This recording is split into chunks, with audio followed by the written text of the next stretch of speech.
ప్రకటన గ్రంథం 4వ అధ్యాయం.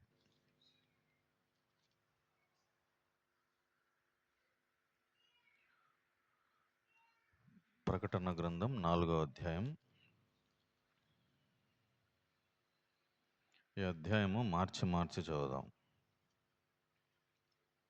ప్రకటన గ్రంథం 4వ అధ్యాయం. ఈ సంగతులు జరిగిన తర్వాత నేను చూడగా, అదిగో, పరలోకమందు ఒక తలుపు తెరవబడి ఉండెను. మరియు నేను మొదట వినిన స్వరము బూరధ్వని వలె నాతో మాట్లాడగా వింటిని. ఆ మాట్లాడిన వాడు, ఇక్కడికి ఎక్కిరమ్ము, ఇక మీదట జరగవలసిన వాటిని నీకు కనపరచెదనెను.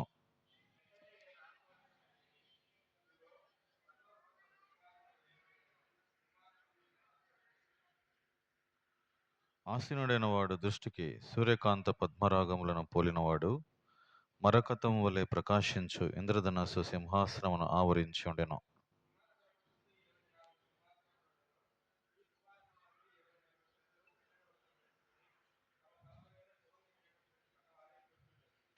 ఆ సింహాసనంలో నుండి మెరుపులను, ధ్వనులను, ఉరుములను బయలుదేరుచున్నవి.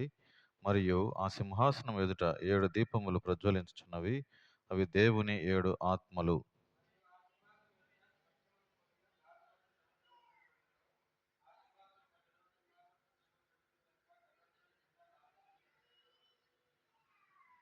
మొదటి జీవి సింహం వంటిది, రెండవ జీవి దూడ వంటిది, మూడవ జీవి మనుష్యుని ముఖం వంటి ముఖము గలది, నాలుగవ జీవి ఎగురుచున్న పక్షిరాజు వంటిది.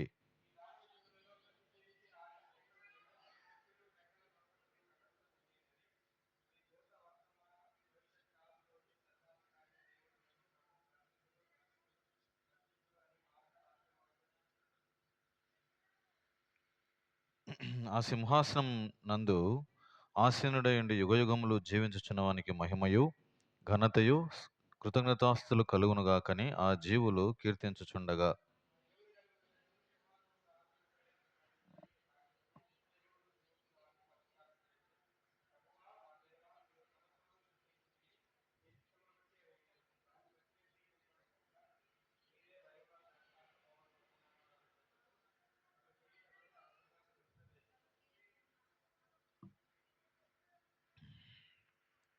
ప్రభు సాయం నిమిత్తం చిన్న ప్రార్థన చేస్తాం. పరిశుద్ధుడైన తండ్రి, చదువుకున్నటువంటి లేఖన భాగం మా కొరకు అర్థం కానట్లు సహాయపడండి. ప్రభువా, మేమేం నేర్చుకోవాలో మాకు బోధించండి.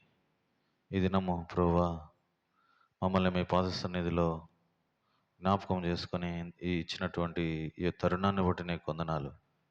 ప్రభువా, ఈ కొడుకును ఆశీర్వాదకరంగా చేయము. నన్ను మమ్మల్ని మీ దయగల స్థలకు అప్పచెప్పుకుంటున్నాం. ప్రభువా, మీ సిలువ చాటు మరుగు చేసుకున్నాము. మమ్మల్ని ఖాళీ చేయము. ప్రభువా, నీ నోటి బోరగా వాడుకొనము. ప్రభువా, ఈ దినం అంతటిలో నీ సన్నిధి కోరుచు ఉదయం నుంచి ఇంతవరకు మీ రెక్కల కింద కాచి కాపాడుతూ వచ్చారు. ఈ యొక్క కొడుకును ఆశీర్వాదకరంగా చేసి నడిపించి సహాయపడమని వందనములు చెల్లిస్తూ యేసుక్రీస్తు ప్రభువు నామమున ప్రార్థించి స్తుతించి అడిగి వేడుకుంటున్నాం తండ్రి, ఆమెన్. అందరు ప్రైజ్ లార్డ్.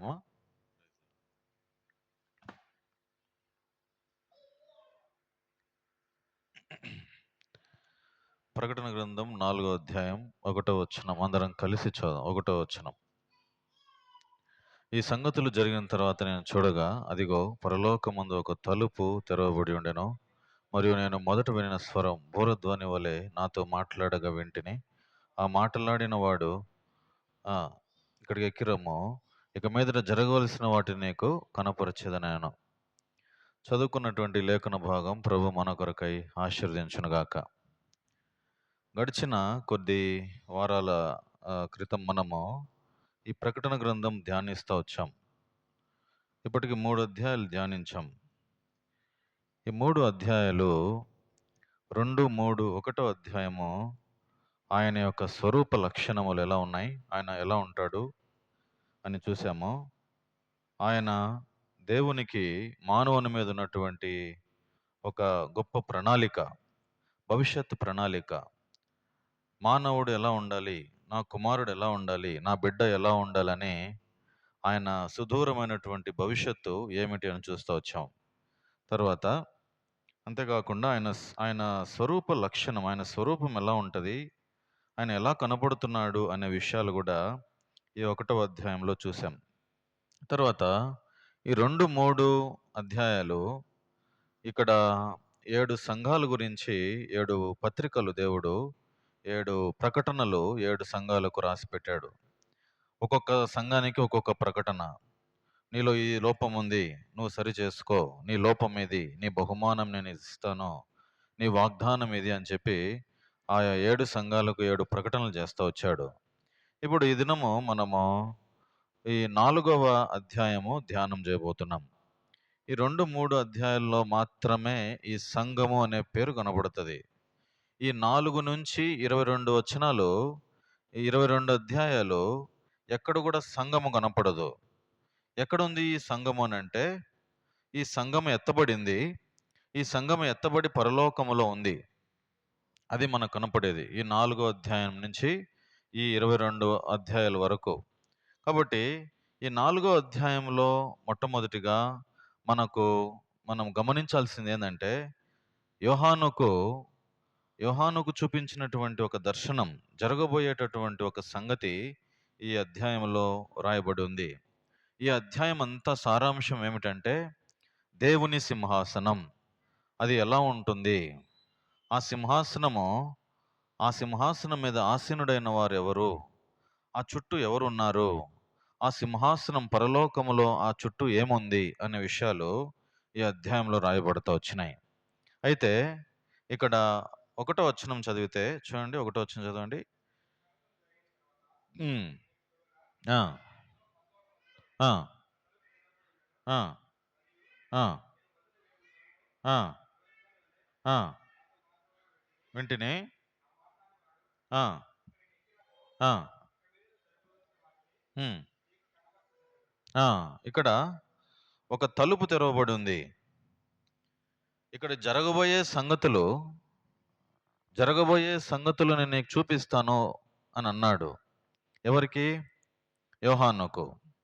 ఆ మాటలాడిన వాడు ఇక్కడికి ఎక్కి రమ్ము, ఇక మీదట జరగవలసిన వాటిని కనపరచెదను. అక్కడికి వెళ్ళాడు. అక్కడికి వెళ్ళిన తర్వాత ఒక తలుపు తెరవబడి ఉంది.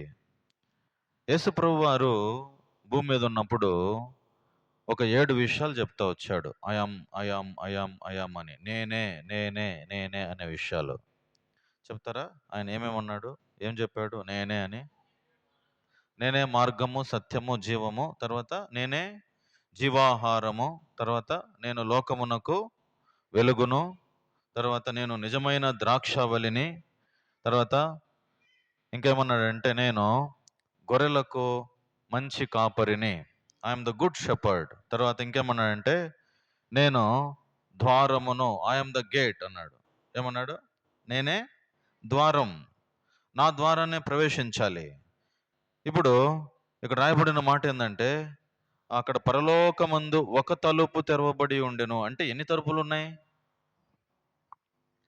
పరలోకములో ఇక్కడ రాయబడిన మాట ఏంటంటే, ఒక తలుపు తెరవబడి ఉండెను. ఒక తలుపు మాత్రమే తెరవబడి ఉన్నది. ఆ తలుపు, ఇప్పుడు మనం ఎవరు ఆ తలుపు అనేది చూసాం. ఎవరు ఆ తలుపు? ఐఎమ్ ద గేట్ అని అంటే, ఇప్పుడు మనకి హాల్కి ఒకటే గేట్ ఉంది. ఇప్పుడు మన ఇంటికి ఎన్ని గేట్లు ఉంటాయి? కొంతమందికి 2, 3 ఉంటాయి ద్వారబంధరాలు. అంటే ఒకటి ఇక్కడ, ఒకటి వెనక పక్కన, ఒకటి ఎక్కడ పెట్టుకునే దాన్ని బట్టి. అయితే పరలోకానికి కూడా తలుపులు ఉన్నాయి. ఆ తలుపులో ఒక తలుపు మాత్రం తెరవబడి ఉంది. అయితే దేవుడు అంటాడు, ఒకసారి దేవుడు వేసినటువంటి తలుపును ఎవరు తీయలేరు, ఒకసారి తెరవబడిన తలుపును ఎవరు మూయలేరు. చెప్తారా అక్కడ వాక్యం ఎక్కడుంది? ఆ వాక్యము చెప్తారా? You know how to search? నీకు తెలుసా ఎలా సెర్చ్ చేయాలో బైబిల్లో? ఏ వాక్యం ఎక్కడుందని బైబిల్లో సెర్చ్ చేసావా ఎప్పుడన్నా? నేర్చుకో. ఈరోజు నేను తర్వాత చూపిస్తాను నీకు ఎట్లా సెర్చ్ చేయాలా. నీకు తెలుసామా? బైబిల్ యాప్ ఉందా నీకు? ఇది పెట్టుకోవాలా మెయిన్. తెలుగు బైబిల్ యాప్ ఉందా? తెలుగు బైబిల్లో తెలుగు కీవర్డ్స్ పెట్టి సెర్చ్ చేయాలా, ఏ వాక్యం ఎక్కడ ఉంది అని. తెలుసా? చూసావా? ఇప్పుడు చూస్తావా? ఏమని ఉంటుందంటే, ఆయన వేసిన తలుపును ఎవరు తీయలేరు, ఆయన తెరిచినటువంటి తలుపును ఎవరు మూయలేరు, ఆయన మూసిన తలుపును ఎవరు కూడా తెరవలేరు. కాబట్టి ఆయనే తలుపు. పరలోకములో ఆయన ఒక తలుపు తెరవబడి ఉండెను. ఆ తలుపు తెరవబడింది. అక్కడికి యోహాను వెళ్ళాడు. తర్వాత 2వ వచనం చూడండి, ఏం జరిగింది అక్కడ. ప్రకటన గ్రంథం 4వ అధ్యాయం 2వ వచనం. వెంటనే నేను ఆత్మవశుడనైతిని, అదిగో పరలోకమందు ఒక సింహాసనం వేయబడి ఉండెను, సింహాసనమునందు ఒకడు ఆసీనుడై ఉండెను. చూడండి, అక్కడ ఆ తలుపు తెరవగానే it is a centre point, సింహాసనము కనబడుతుంది. ఇప్పుడు ఆ సింహాసనం మెయిన్ కేంద్రం అన్నమాట. ఆ సింహాసనమే చూపించాడు దేవుడు మొట్టమొదటి యోహానుకు. యోహాను ఆత్మవశుడైపోయినాడు, ఆ సింహాసనమే కనబడతా ఉంది. ప్రభుత్వాలైనా సింహాసనాలైనా అవి ఎవరి ఆధీనమంట? కొలస్సీ పత్రికలో రాయబడి ఉంది ఈ మాట. చూద్దాం. 1వ అధ్యాయము 16వ వచనం.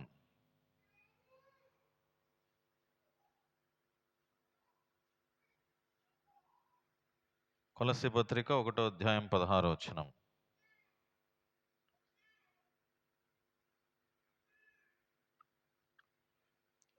కొలస్సీ పత్రిక 1వ అధ్యాయం 16వ వచనం. ఏలయనగా ఆకాశమందున్నవియు భూమి యందున్నవియు దృశ్యమైనవి గాని అదృశ్యమైనవి గాని అవి ఏమంట? సింహాసనములైనను ప్రభుత్వములైనను ప్రధానులైనను అధికారములైనను సర్వమును ఆయన యందు సృజింపబడెను. సర్వమును ఆయన ద్వారాను ఆయనను బట్టి సృజింపబడెను. ఇక్కడ రాయబడిన మాట ఏంటంటే, ఇక్కడ సింహాసనములు అని రాయబడి ఉంది. అవి ఎలాంటి సింహాసనములైనా సరే అవి దేవుని సింహాసనం కిందనే ఉండాల. ఆ సింహాసనం చుట్టూ కొన్ని సింహాసనాలు ఇంకా ఉన్నాయి. ఆ అధ్యాయం చదివితే ఇంకా కొన్ని సింహాసనాలు ఉన్నాయి. చూడండి, 4వ వచనం చదవండి, 3-4 వచనాలు చదవండి. ప్రకటన గ్రంథం 4వ అధ్యాయము 3-4 వచనాలు. ఆసీనుడైన వాడు దృష్టికి సూర్యకాంత పద్మరాగములను పోలినవాడు మరకతము వలె ప్రకాశించు ఆవరించుండెను. సింహాసనము చుట్టూ 24 సింహాసనములు ఉండెను. ఎన్ని సింహాసనాలు ఉన్నాయి? 24 సింహాసనాలు ఉన్నాయి, థ్రోన్స్. ఈ సింహాసనం మీద ఒకటేమో కేంద్రంగా ఉంది. ఆ సింహాసనానికి ఒకరు ఆసీనుడై ఉన్నాడు. తండ్రి అయిన దేవుడు ఆసీనుడై ఉన్నాడు. ఆసీనుడైన వాడు దృష్టికి ఎట్లా కనబడుతున్నాడంట? ఆయన సూర్యకాంత పద్మరాగములను పోలినవాడు.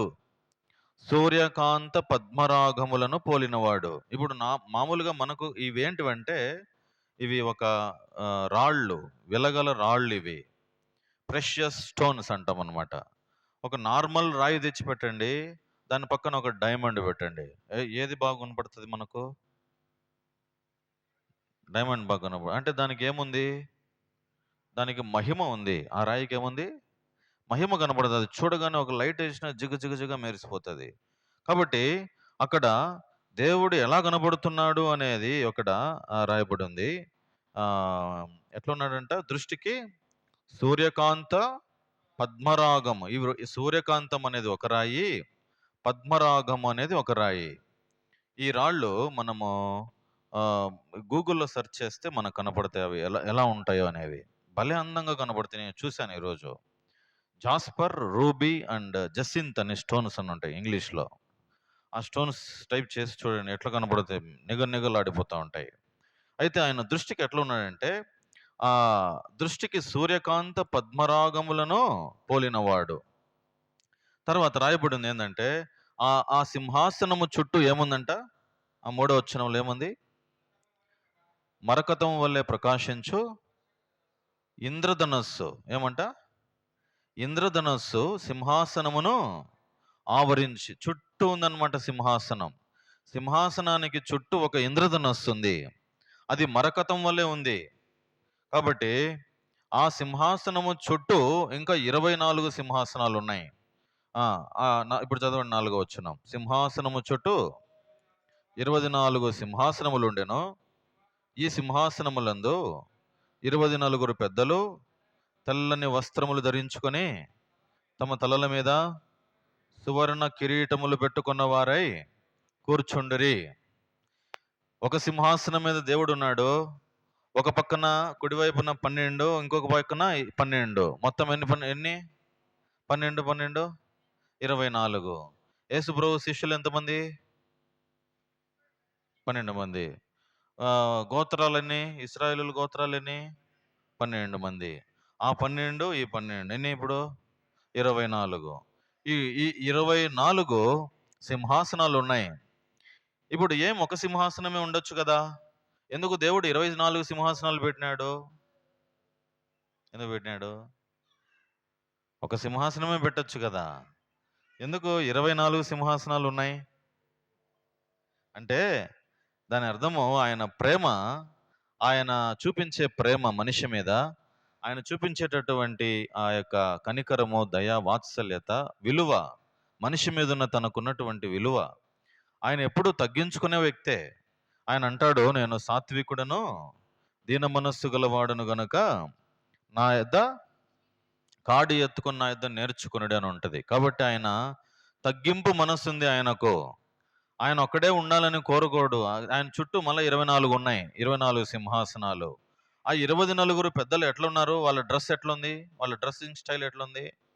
ఏం వేసుకున్నారు వాళ్ళు? తెల్లని వస్త్రములు ధరించుకొని, తర్వాత వాళ్ళ తలల మీద ఏమున్నాయి? సువర్ణ కిరీటములు పెట్టుకున్న వారై కూర్చుండిరి. తర్వాత 5వ వచనం చదవండి. ఆ సింహాసనములో నుండి మెరుపులను, ధనులను, ఉరుములను బయలుదేరుచున్నవి. మరియు ఆ సింహాసనం ఎదుట 7 ద్వీపములు ప్రజ్వలించుచున్నవి. అవి దేవుని 7 ఆత్మలు. ఇప్పుడు ఆ సింహాసనం నుంచి వచ్చేటటువంటిది ఎలాంటి స్వరం వస్తుంది?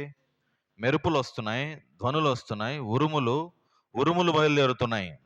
అక్కడ చివరిగా ఒక మాట రాయబడింది, ప్రజ్వలించుచున్నవి. ఏంటంట? 7 దీపములు ప్రజ్వలించుచున్నవి. ఆయన ఎదుట 7 ద్వీపాలు ఉన్నాయి. ఆ 7 ద్వీపాలు దేనికి పోలిక? 7 ఆత్మలకు పోలిక. ఏంది ఈ 7 ఆత్మలు? దేవుని 7 ఆత్మలు. ఏంటివి ఇవి? కన్ఫ్యూజన్. అందుకని బైబిల్ స్టడీకి వస్తే నేర్చుకోవచ్చు ఇవేంటివో. చూద్దాం. ఇది చూడు, యెషయా గ్రంథం 11వ అధ్యాయం. 7 ఆత్మలు ఏంటివి ఇవి? యెషయా గ్రంథం 11వ అధ్యాయము 2వ వచనం చదవండి. యెషయా గ్రంథం 11వ అధ్యాయము 2వ వచనం. యెహోవా ఆత్మ జ్ఞాన వివేకములకు ఆధారమగు ఆత్మ, ఆలోచన ఆలోచన బలములకు ఆధారమగు ఆత్మ, తెలివిని యెహోవా ఎడల భయభక్తులను పుట్టించు ఆత్మ అతని మీద నిలుచును. ఇప్పుడు నేను చెప్తాను. ఈ దేవుని ఆత్మ 7 ఆత్మలను చదివినాం కదా. ఇప్పుడు నాతో చెప్పండి. ఇప్పుడు ఇక్కడ ఎన్ని కనబడతాయి చూడండి. యెహోవా ఆత్మ, జ్ఞాన వివేకములు. ఇవి ఒకటే పదమా 2 పదాలా? జ్ఞానము, వివేకము. తర్వాత కింద ఏముంది? ఆలోచన బలములకు ఆధారము. ఎన్ని ఉన్నాయి? ఆలోచన ఒకటి, బలం ఒకటి, తర్వాత తెలివి ఒకటి, తర్వాత యెహోవా ఎడల భయము, భక్తి ఒకటి, భయభక్తులు. ఇప్పుడు ఎన్నైనాయి? 7 అయినాయి. ఏందంట? ఈ 7 ఆత్మలు 7 సూచనలు ఇక్కడ. ఏంటివంటే అవి యెహోవా ఆత్మ జ్ఞానము, వివేకము, ఆలోచన, బలము, తెలివి, భయము, భక్తి. ఇది దేవుని 7 ఆత్మలంటే. భయభక్తులను పుట్టించు ఆత్మ అతని మీద నిలుచును. దేవుని ఆత్మ ఎవరి మీద అయితే ఉంటుందో ఆ ఆత్మకు ఈ 7 లక్షణాలు ఉంటాయి. ఏంటివి 7 లక్షణాలు? జ్ఞానం ఉంటుంది, వివేకం ఉంటుంది, ఆలోచన ఉంటుంది, బలం ఉంటుంది, తెలివి ఉంటుంది, భయము ఉంటుంది, భక్తి ఉంటుంది. ఇవన్నీ ఉంటాయి. దేవుని ఆత్మ ఎవరి మీద అయితే ఉంటుందో వాళ్ళు ఈ లక్షణాలు కలిగి ఉంటారు. ద్వితీయోపదేశ ఖండములో ఈ మాట ఆ, జ్ఞానము వివేకము అంటే అర్థం ఉంది దాంట్లో. ఏంది జ్ఞానం అంటే ఏంది, వివేకం అంటే ఏంటి అనేది అక్కడ దేవుడు స్పష్టంగా రాసి ఉంచాడు. చూడండి, 4వ అధ్యాయము 6వ వచనం. ద్వితీయోపదేశకాండం 4వ అధ్యాయము 6వ వచనం. ఈ కట్టడలన్నిటినీ మీరు గైకొని అనుసరింపవలెను, వాటిని గూర్చి విను జనముల దృష్టికి అదే మీకు జ్ఞానము, అదే మీకు వివేకము. ఏంది జ్ఞానము వివేకం అంటే? 4-5 వచనాల్లో ఉన్నాయి. 4-5 వచనాల్లో ఏంది జ్ఞానము, ఏంది వివేకం అంటే, ఆ యెహోవాను హత్తుకొని మీరందరూను, ఆ ఆ ఆ కట్టడలు విధులు, ఆ ఈ కట్టడలన్నిటిని మీరు గైకొని అనుసరింపవలెను, వాటిని గూర్చి విను జనముల దృష్టికి అదే మీకు జ్ఞానము, అదే మీకు వివేకం. కొంతమంది స్కూల్స్ మీద ఒక వాక్యం రాసుకొని ఉంటారు. ఏమని రాసుకుంటారంటే, the fear of the lord is the beginning of knowledge అని. ఏమని? Fear of the lord is the beginning of knowledge. అంటే యెహోవా యందు భయభక్తులు కలిగి ఉండుట జ్ఞానమునకు మూలము. జ్ఞానము వివేకము ఏంటంటే, ఈ సామెతలు చదివితే మనకు అర్థమవుతుంది. 31 అధ్యాయాలు ఉంటాయి, రోజు ఒకటి చదువుకోవాలా. థంబ్‌నెయిల్స్. ఈరోజు ఎంత తేదీ? 12. 12వ తేదీకి 12వ అధ్యాయం చదువుకోవాలా. 13వ తేదీకి 13వ అధ్యాయం చదువుకోవాలా. అట్లా నెలంతా కలిపితే ఈ సామెతలంతా చదివేయచ్చు. అర్థమవుతుందా? ఈరోజు నుంచి పాటించాలా. అయితే ఈ సామెతలు చదివితే జ్ఞానం అంటే ఏందో, వివేకం అంటే ఏందో, బుద్ధి అంటే ఏందో ఇవన్నీ ఉన్నాయి. దేవుని ఆత్మ, యెహోవా ఆత్మ జ్ఞాన వివేకములకు ఆధారమగు ఆత్మ, ఆలోచన బలములకు ఆధారమగు ఆత్మ, తెలివిని యెహోవా యెడల భయభక్తులను పుట్టించు ఆత్మ. ఇవన్నీ ఇవన్నీ ఆ సామెతల గ్రంథంలో ఉన్నాయి. ఇవన్నీ మనం వివరించడానికి సమయం లేదు. ఇప్పుడు మన ప్రకటన గ్రంథం 4వ అధ్యాయానికి వెళ్తే, ఆ సింహాసనము చుట్టూ 24 సింహాసనాలు ఉన్నాయి. వాళ్ళు ఎట్లా ఉన్నారు? ఆ 24 పెద్దలు ఎట్లున్నారు? వాళ్ళ డ్రెస్సింగ్ స్టైల్ ఎట్లా ఉంది? తెల్లని వస్త్రాలు ధరించుకొని ఉన్నారు. తర్వాత వాళ్ళు ఏం చేస్తున్నారు చూడండి అక్కడ, 6వ వచనం. మరియు ఆ సింహాసనం ఎదుట స్ఫటికమును పోలిన గాజు వంటి మహాసముద్రం ఉన్నట్టుండెను. ఆ సింహాసనమునకు మధ్యను, సింహాసనము చుట్టూను, ముందు వెనుక కనులతో నిండిన 4 జీవులుండెను. ఇప్పుడు చాలు. ఆ సింహాసనం ఎదుట ఒక ఏముందంట? గాజు వంటి స్ఫటికమైన సముద్రం ఒకటి ఉంది. ఏముంది అక్కడ? స్ఫటికం వంటి సముద్రం. ఒక సేవకుడు ఈ విధంగా చెప్తున్నాడు, ఎవరైనా సరే మనం అక్కడికి వెళితే మనకంత ధైర్యం సరిపోదు. అక్కడికి వెళ్ళగానే ఆ పెద్ద ఆయన కూర్చున్నట్టుగా తండ్రి ఆ సింహాసనం ఎదుట స్వచ్ఛమైనటువంటి ఆ ప్రాంతం, పరిశుద్ధమైనటువంటి ఆ ప్రాంతం, దండం పట్టుకొని నీతి న్యాయమునకు సింహాసనాసీనుడైన ఆ దేవుడు అక్కడ కూర్చొని, అక్కడ మనం పోయి ఆయన ఎదుట నిలబడినప్పుడు అది ఎట్లా ఉంటుందంటే, స్ఫటికం వంటి సముద్రం. మన జీవిత రహస్యాలన్నీ ఆ గాజు స్ఫటికం. ఇప్పుడు ఎట్లా అంటే, అది ఇప్పుడు మధ్యలో ఒక గాజు పెట్టామనుకోండి, నీకు నాకు తెలుస్తుందా? ఇప్పుడు మనం పెద్ద పెద్ద కంపెనీల్లో కొన్నిసార్లు ఏది దారి అనేది మనకు తెలియదు. కొన్నిసార్లు పోతే ఆ దాని అంతకు అదే డోర్ తెరుచుకుంటుంది కదా. నేను 14-15 ఏళ్ళు ఐటీ సాఫ్ట్వేర్ చేసిన కాబట్టి నాకు తెలుసు ఎంత టెక్నాలజీ అంటే, అడి పోగానే ఏది డోర్ ఏంది మనకు కొన్నిసార్లు తెలియదు. మనం కొన్నిసార్లు పోయి తల కొట్టుకుంటుంది. ఆ పక్కన ఏం లేదనుకుంటాం. అంటే గాజు స్ఫటికం ఎట్లుంటదంటే, ఈ పక్కన ఆ పక్కన నీట్గా క్రిస్టల్ క్లియర్గా కనబడిపోతుంది అనమాట. ఇప్పుడు మనం పోయి అద్దం ముందర చూసుకున్నాం అనుకో, మన ప్రతిబింబం మనకు కనబడుతుంది.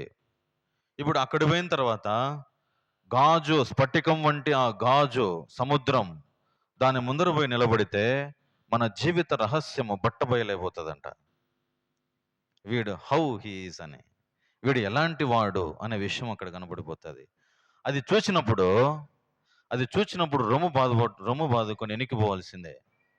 అవునా కాదా? దేవుడు అక్కడ తీర్పు తీరుస్తాడు.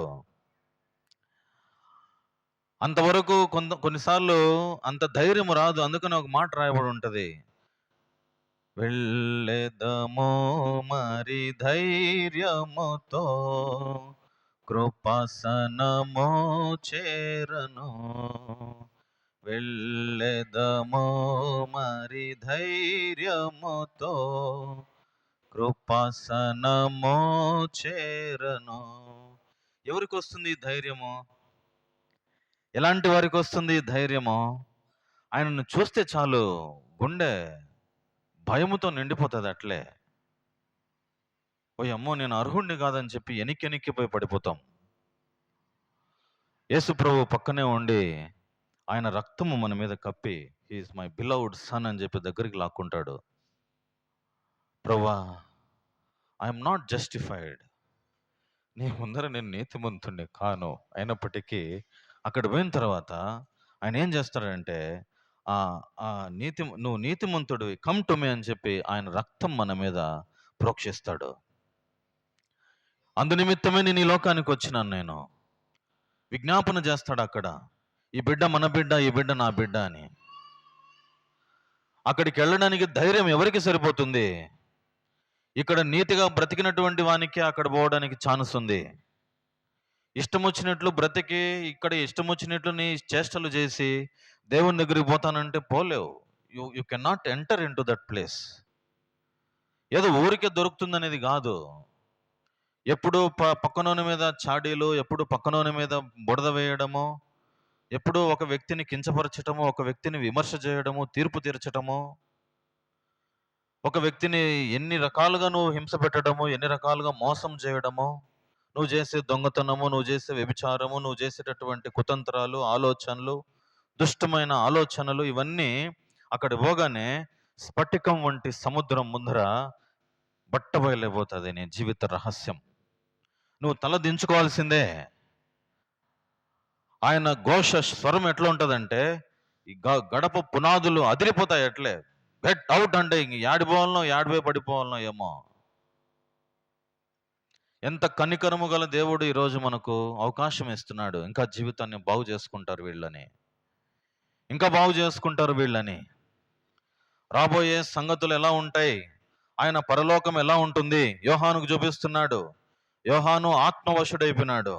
ఈ 4వ అధ్యాయం అంతా సింహాసనం గురించి రాయబడి ఉంది.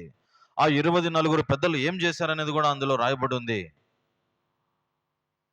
ఆ స్ఫటికం వంటి సముద్రము మన జీవితానికి ఒక రిజంబ్లెన్స్ కనపడిపోతుంది నీట్గా. వారి క్రియలు వారి వెంట వెళ్ళును అని ఇదే ప్రకటన గ్రంథం. వారి క్రియలు వారిని పట్టించి, వారి పాపం వారిని పట్టుకొనును అని రాయబడి ఉంది. నెమ్మది లేదు, శాంతి లేదు, సమాధానం లేదు. వారి క్రియలే వారిని పట్టుకుంటాయి. రా దొంగ అని పట్టిస్తుంది అక్కడ. వారి క్రియలు చూపిస్తాయి అక్కడ. వారి దొంగ, వారి వ్యభిచారి, వారి తాగుడుపోతాడా అని. ఇంకెంతకాలం రా నీ బతుకు అని ఎవడు తప్పించుకోలేడు. ఎవరికి ఉంది ధైర్యం ఆయన దగ్గరికి పోయి నిలబడడానికి? నాకు కూడా లేదు. అమ్మో, ఆ దేవుని పేరు పెట్టి పిలవడానికి అర్హుణ్ణి కాదు నేను. జీవము గల సత్య దేవుడు ఆయన. ఆయన ఎలా ఉన్నాడో మనము కూడా అలా ఉండాలని ఆయన కోరిక. అందుకనే ఈ ప్రకటన, ఈ బైబిల్ స్టడీలు, ఈ ఆరాధన, ఈ కోడికలన్నీ ఎందుకంటే ఆయన ఎలా ఉన్నాడో ఆయన పోలికలాగా మనం బ్రతకాలని. చూడండి ఇంకా ఏం జరుగుతుంది ఆ 4వ అధ్యాయంలో. 4 జీవులు ఉన్నాయి అక్కడ. 4 జీవులు ఉన్నాయి. ఆ సింహాసనమునకు మధ్యను, సింహాసనము చుట్టూను, ముందు వెనుక కన్నులతో నిండిన 4 జీవులు ఉన్నాయి. 7వ వచనం. మొదటి జీవి సింహం వంటిది, రెండవ జీవి దూడ వంటిది, మూడవ జీవి మనుష్యుని ముఖము వంటి ముఖము గలది, 4వ జీవి ఎగురుచున్న పక్షిరాజు. 4 జీవులు ఉన్నాయి అక్కడ. ఒకటేమో సింహంలాగా ఉంది, ఇంకొకటేమో దూడలాగా ఉంది, ఒకటేమో ఇంకెట్లుంది మనుష్యుని ముఖములాగా ఉంది. తర్వాత 4వ జీవి ఎగురుచున్న పక్షిరాజు వంటిది. ఎందుకు ఈ జీవుల్ని పెట్టుకున్నాడు అక్కడ? సింహము యొక్క తేజస్సు ఎలా ఉంటది? సింహం ఒకసారి మన ముందర నడుస్తా వస్తా ఉంటే ఎట్లా ఉంటది సింహం? రాయుడు కాలనీలో ఏజీ గార్డెన్లో ఒక సింహం తిరుగుతుందంటే బయట తిరుగుతామా? Be alert. Why? Because lion is coming, lion is there. ఏముంది అక్కడ? లయన్, సింహం ఉంది. కాబట్టి సింహంకున్నటువంటి ఆ తేజస్సు వేరు, ఆ టీవీతనం వేరు. ఒకప్పుడు దేవుడు ఎట్లా ఉన్నాడంటే, ఈ లోకానికి వచ్చినప్పుడు యోహాను రాస్తాడు, యోహాను సువార్తలో, ఆయన లోక పాపములను మోసుకొని పోయిన దేవుని గొర్రె పిల్లని ఎందుకు పెట్టినాడు ఆడ?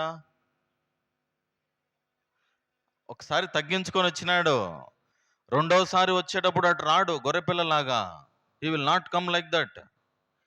ఫస్ట్ ఏమో చాలా తగ్గించుకొని వచ్చినాడు భూమి మీదకి, రెండోసారి రాబోతున్నాడు, త్వరగా రాబోతున్నాడు. ఆయన ఈసారి వచ్చినప్పుడు యూదా గోత్ర సింహం లాగా వస్తాడు. ఎట్లా వస్తాడు ఈసారి? సింహం లాగా వస్తాడు. ఈసారి కనికరం ఉండదు, ఏముండదు. ఇప్పుడే కనికరం, ఇప్పుడే కృప, ఇప్పుడే దయ. ఇది కానీ తరుణం దాటిపోతే ఇంకంతే. కాబట్టి అక్కడ 4 జీవులు ఉన్నాయి. మొదటి జీవి సింహం వంటిది, రెండవ జీవి దూడ వంటిది, మూడవ జీవి మనుష్యుని ముఖం వంటిది, నాలుగవ జీవి ఎట్లుంది?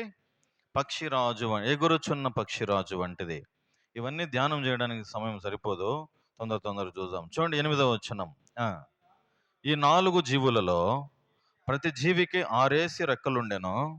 అవి చుట్టూను రెక్కల లోపటను కనులతో నిండి ఉన్నవి. అవి భూత వర్తమాన భవిష్యత్ కాలములో ఉండు సర్వాధికారియు దేవుడునగు ప్రభువు పరిశుద్ధుడు పరిశుద్ధుడు పరిశుద్ధుడు అని మానక రాత్రింబగళ్ళు చెప్పుచుండును. అయితే ఇప్పుడు మనకు ఒకటి కనబడతా ఉంది. ఒకవేళ ఈ మాట మనకు కనబడకపోతే అక్కడ ఏం జరుగుతూ ఉంది అనేది మనకు తెలియదు. ఈ వచనం మనకు స్పష్టపరుస్తుంది. ఈ వచనము కానీ లేకపోతే పరలోకంలో ఏం జరుగుతుంది అనేది మనకు తెలియదు. పరలోకంలో ఏం జరుగుతూ ఉంది అంటే, అక్కడ ఒక స్వరం వినబడతా ఉంది. ఏమని వినబడుతుంది స్వరము? పరిశుద్ధుడు పరిశుద్ధుడు హీఈస్ హోలీ హోలీ హోలీ. ఎంత రమ్యమైన స్వరమో! ఆ స్వరం వింటే ఎంత ఉత్తేజం వచ్చేస్తుందో ఆయనను చూసి.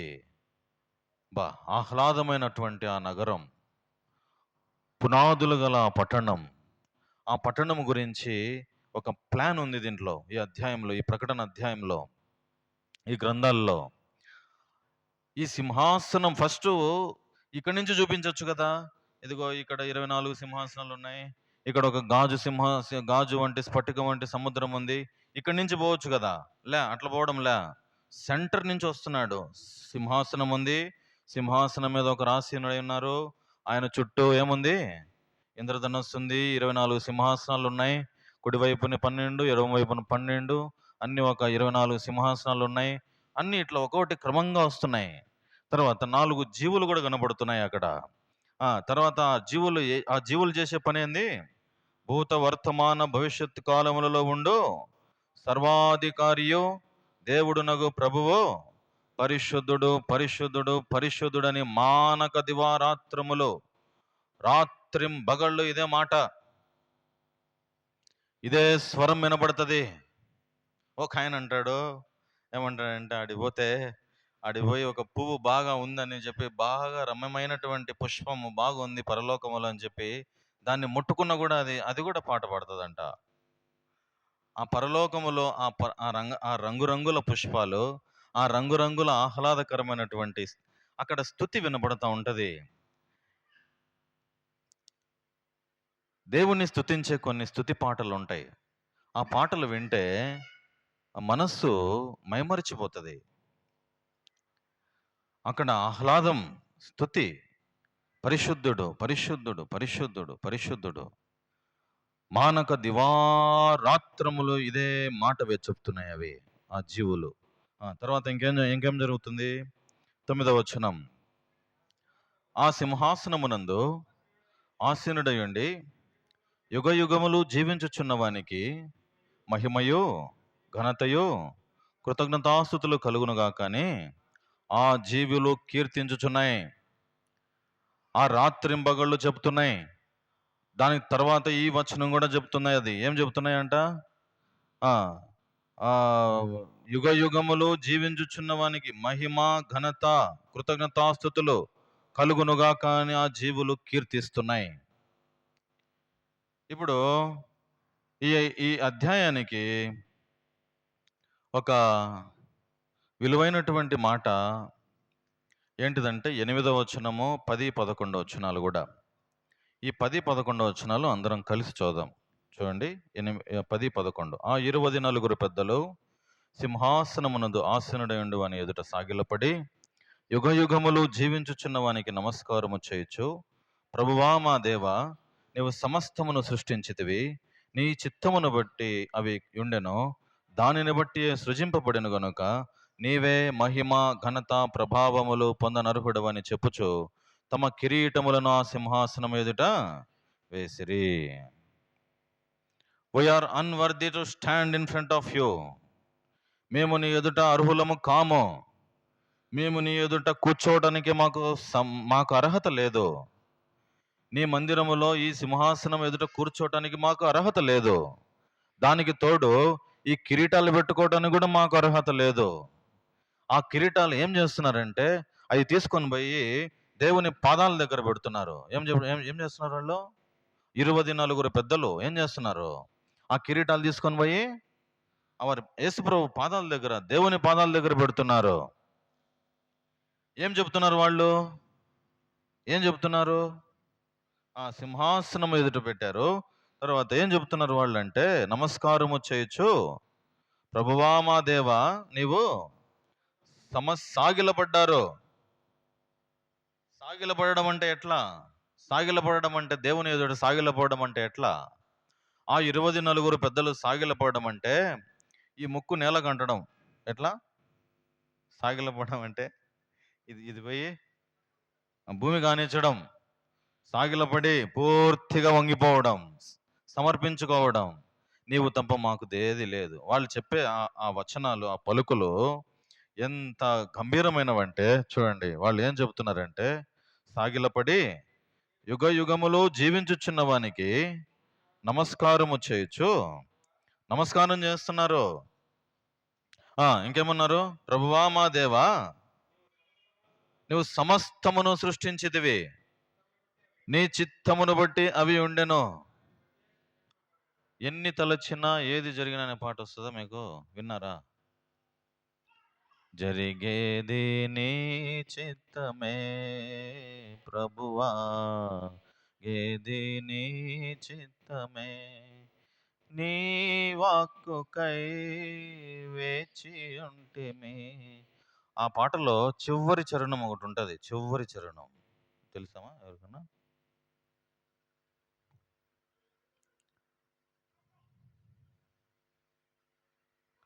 ఈ బైబిల్ స్టడీ అయిపోయినా జ్ఞాపకం చేసుకొని పాట పాడండి లాస్ట్లో. తర్వాత ఇక్కడ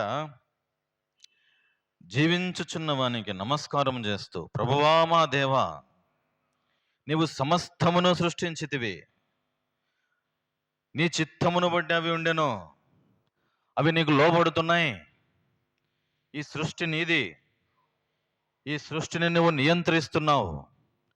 మనం ఉన్నామంటే దేవుడు మనలను కాపు కాస్తున్నాడు. యెషయా గ్రంథం 27వ అధ్యాయం చూడండి. యెషయా గ్రంథం 27వ అధ్యాయం 3వ వచనం. యెషయా గ్రంథం 27:3. యెహోవాను నేను దానిని కాపు చేయుచున్నాను, ప్రతి నిమిషమును నేను దానికి నీరు కట్టుచున్నాను, ఎవడనో దాని మీదకి రాకుండానట్లు దివారాత్రము దాన్ని కాపాడుతున్నాను. మనల్ని కాపాడుతున్నాడు దివారాత్రం. ఇశ్రాయేలును కాపాడువాడు కునుకడు, నిద్రపోడు. ఈ సృష్టిని కాపాడుతున్నాడు. దేవుడే ఉన్నాడా లేడా, ఎక్కడున్నాడు ఆయన అని చెప్పి కొంతమంది అనుకుంటారు. ఆయన ఏం చేస్తున్నాడు? దివారాత్రములు ఆయన కాపాడుతున్నాడు. తన యందు భయభక్తులు గల వారిని యెహోవా కనుదృష్టి తన ఎడల యథార్థ హృదయము గల వారిని బలపరచుటకై యెహోవా కనుదృష్టి లోకమంతా ఏం చేస్తుందంట? సంచారం చేస్తా ఉంది. He's not blind.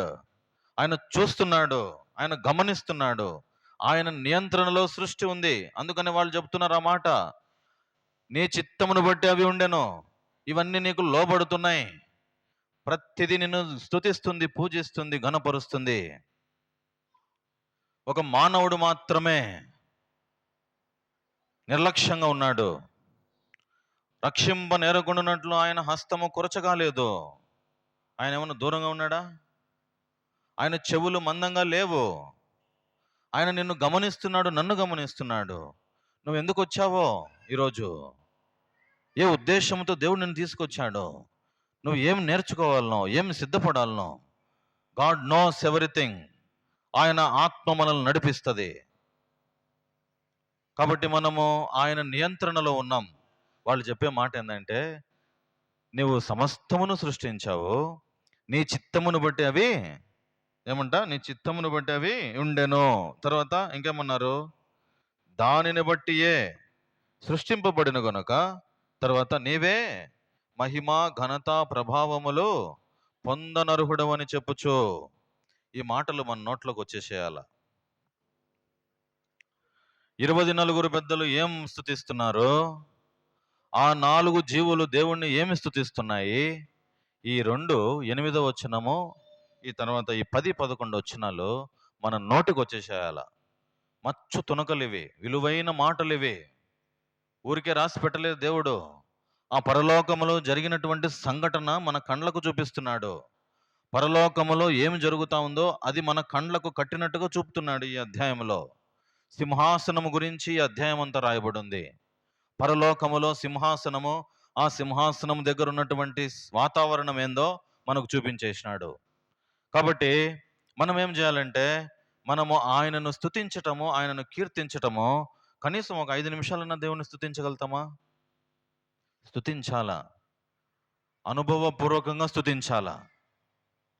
కొంతమంది భక్తులు దేవుణ్ణి ఎన్ని రకాలుగా స్తుతించినారో.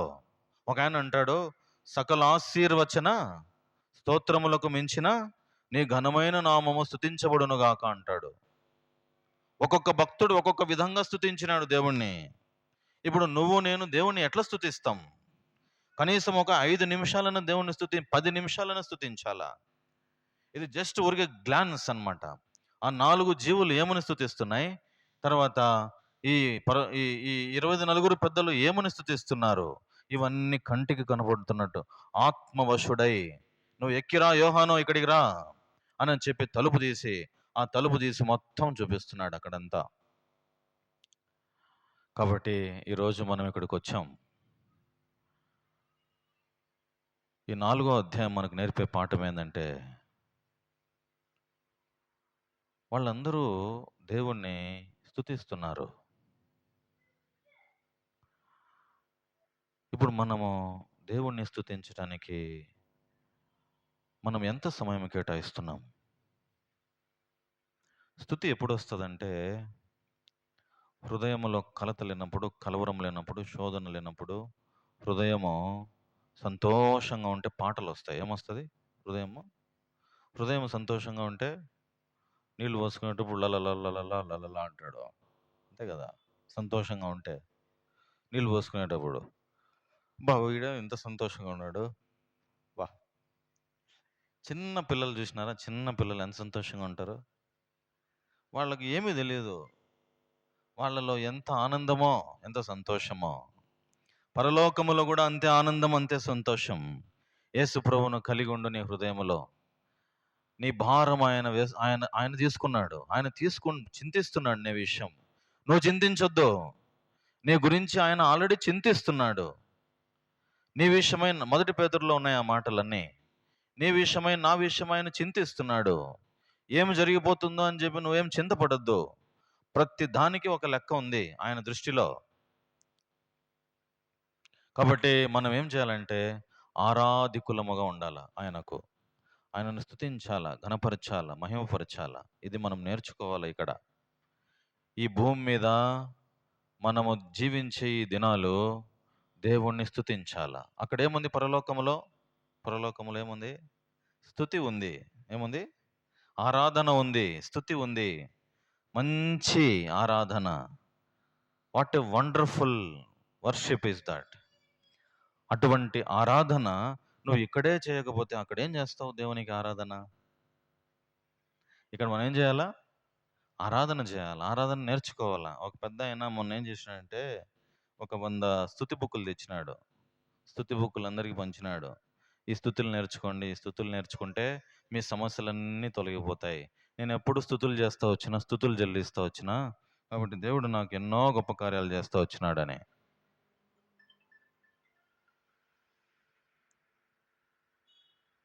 కాబట్టి స్తుతుల మీద సింహాసనం అని రాయబడింది ఒక మాట కీర్తనల్లో. ఏమంట? ఆయన ఆయన సింహాసనం ఎట్లుందంట? స్తుతుల మీద సింహాసనం. తర్వాత ఆయన సింహాసనం ఎట్లుందంటే కీర్తన 84వ అధ్యాయంలో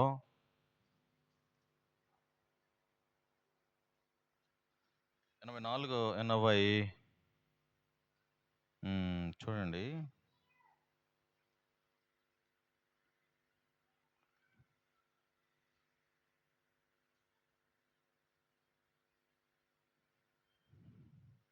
నీతి న్యాయములు ఆయన సింహాసనమునకు ఆధారములై ఉన్నవి అని రాయబడి ఉంటుంది ఒక మాట.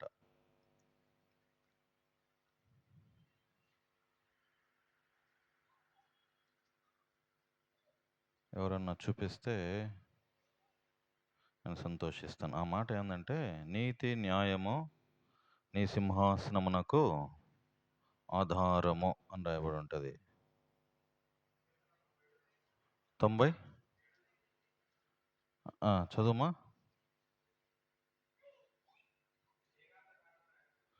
నువ్వు చెప్పేది ఏంది నేను? కీర్తన 97:2. 97:2. నీతి న్యాయములు ఆయన సింహాసనమునకు ఆధారము. నువ్వు చెప్పింది ఏందిమా? 89:14.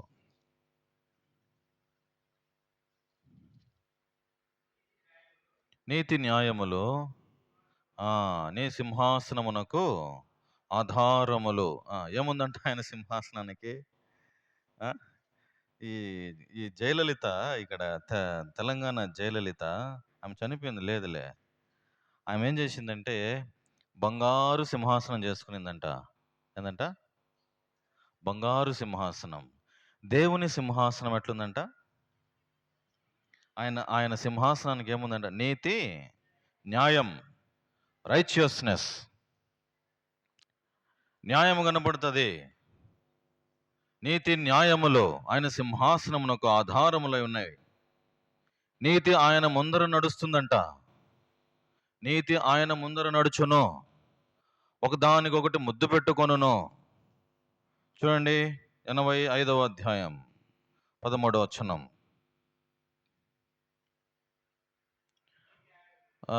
ఈ నుంచి చదువునైనా 10, 11, 12, 13. కృపాసత్యములు కలుసుకున్నవి, నీతి సమాధానములు ఒకదానికొకటి ముద్దు పెట్టుకున్నవి. భూమిలో నుండి సత్యము మొలుచును, ఆకాశముల నుండి నీతి పారజోచును. యెహోవా ఉత్తమమైన దాన్ని అనుగ్రహించును, మన భూమి దాని ఫలమునిచ్చును. ఇది ఈ మాట ఇంపార్టెంట్. నీతి ఆయనకు ముందు నడుచును, ఆయన అడుగుజాడలలో అది నడుచును. ఆయన అడుగుజాడలు ఎట్లా ఉన్నాయి? నీతి ఉంది. నీతి న్యాయములు ఆయన సింహాసనమునకు ఆధారములై ఉన్నాయి. కాబట్టి ఆయన సింహాసనం గురించి ధ్యానం చేస్తే చాలా ఉన్నాయి ఇంకా మాటలు. ఈరోజుతో ఇక్కడికి ముగించేస్తాం. 8 అయిపోయింది. ఇప్పుడు ఏం నేర్చుకున్నామంటే ఈ ప్రకటన 4వ అధ్యాయంలో సింహాసనం గురించి, ఆయన సింహాసనం ఎట్లా ఉంది, ఆయన సింహాసనం చుట్టూ ఎవరున్నారు, ఆయన ఆ సింహాసనం దగ్గర ఆ జీవులు ఏం చేస్తున్నాయి, ఆ పెద్దలు ఏం చేస్తున్నారు అనే విషయాలు నేర్చుకుంటూ వచ్చినాం. అంటే అక్కడ పరలోకములో కనపడినటువంటి సంఘటన ఏంటంటే అక్కడ ఏం కనపడింది? ఆరాధన కనబడుతూ ఉంది, స్తుతి కనపడుతూ ఉంది. దయచేసి మనము కూడా ఏం నేర్చుకోవాలి ఇక్కడి నుంచి అంటే దేవుణ్ణి స్తుతించే స్తుతి గాయకులముగా, ఆరాధికులముగా మనం కూడా సిద్ధపడాల. తెల్లని వస్త్రములు దేనికి సూచన? నీతికి సూచన. ఆ 20 నలుగురు పెద్దలు తెల్లని వస్త్రాలు ధరించుకొని ఉన్నారు. మనము కూడా నీతిని అనుసరించాలి. మన జీవితము ఆయన ఎదుట మనము ధైర్యముగా ప్రవేశించడానికి అర్హత కలిగి ఉండాల. ఇక్కడే చెప్పేస్తుంది మన ఆత్మ, నువ్వు పోతావా పోలేవా అని. నువ్వు పోతావా పోలేవా, ఆయన దగ్గర నిలబడతావా నిలబడలేవా, ఇక్కడ మన మనస్సాక్షి చెబుతుంది. దేని మీద నీ ఆలోచన? ఎంతసేపు నీ భూములు, నీ యొక్క కథలు, నీ కార్ఖానా, ఇదంతా ఈ చుట్టుపక్కల ఇవే చూసినావు అనుకో, ఈ భూమి నిన్ను ఒకటి పట్టుకుంటే, ఇది పట్టుకుంటే నీకు పరలోకం దొరకదు. ఇది వదిలేసేయి, ఇహ సంబంధమైనవన్నీ వదిలేసేయి, ఆయనను పట్టుకో, క్రీస్తుని సంపాదించుకో. ఏం చేయాలి? మనం అందరము క్రీస్తుని సంపాదించుకోవాలా. ఇది తాత్కాలికమే, ఒకరోజు లయమైపోతాయి. పంచభూతములు ఇవన్నీ లయమైపోతాయి. ఆయన అగ్నికి ఇవన్నీ ఆహుతైపోతాయి. ఆయన కోపమునకు, ఆయన ఉగ్రత దినముకు ఇవన్నీ ఏమైపోతాయో ఏమో. ఆయన ఉగ్రత దినం ఒకరోజు రాబోతా ఉంది. నీ వెండి కానీ, నీ బంగారు కానీ, నీ నీ ఆస్తి, ఉగ్రత దినమందు నీ ఆస్తి అక్కడకు రాదు. నువ్వు సంపాదించిన వెండి, నువ్వు సంపాదించిన బంగారు ఏది నీ చేత కాదు, నేను రక్షించదు. ప్రభా, నేను భూమి మీద ఎన్ని ప్రభా 2 కోట్లు సంపాదించిన ప్రభా. అయితే ఏమ్రా, ఈ 2 కోట్లు పరలోకం ఇస్తుందా నీకు? ఏమి ఇవ్వదు. ప్రభా, నేను 10 ఎకరాలు సంపాదించిన ప్రభా. ఏమి తంటలు పడినా ప్రభా, ఈ 10 ఎకరాలు సంపాదించేదానికి నా తంటలు ఎంత అంత తంటలు కాదు. ఇవన్నీ దేవుడు అడగడు, ఇవన్నీ అడగడు దేవుడు. నీ జీవితము స్ఫటికం వంటి సముద్రం దగ్గరికి పోతే కనబడిపోతుంది. నీ క్రియలు నీ వెంట వస్తాయి పరిగెత్తుకుంటా, వారి క్రియలు వారి వెంట వెళ్ళును అని. కాబట్టి దేవుడి వాక్యం దీవించును గాక. మనం ప్రార్థన చేసుకుందాం.